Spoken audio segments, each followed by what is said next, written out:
We're taking a fresh look at the fight to save Saint Augustine's University here in Raleigh. The school still dealing with a financial crisis, trying to keep its accreditation, but school and community leaders working hard to make sure the university's legacy as an HBCU is not lost. Our race and culture reporter Akila Davis has their message tonight.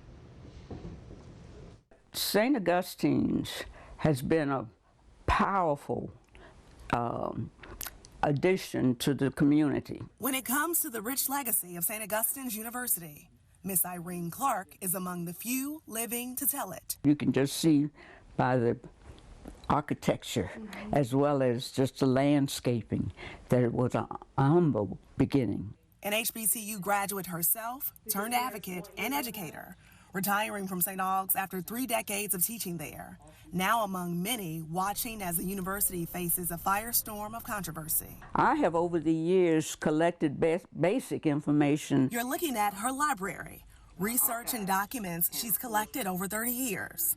The 85-year-old is a self-proclaimed historian with a focus on St. Agnes, a historic and medical landmark for African Americans sitting on campus. Built in 1896, the hospital served the Black community along the East Coast and South when no one else would.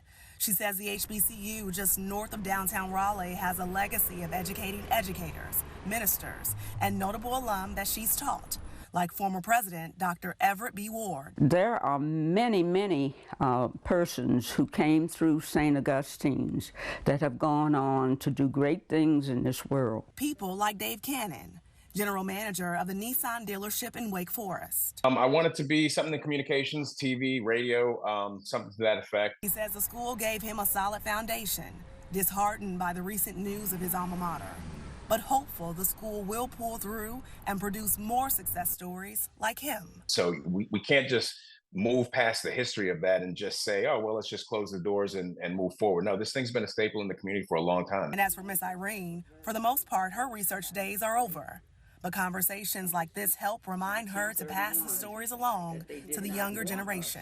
It reinvigorates that spirit of wanting to know more and wanting to be able to be sure that the history is not forgotten. In Raleigh, Akila Davis, ABC 11 Eyewitness News.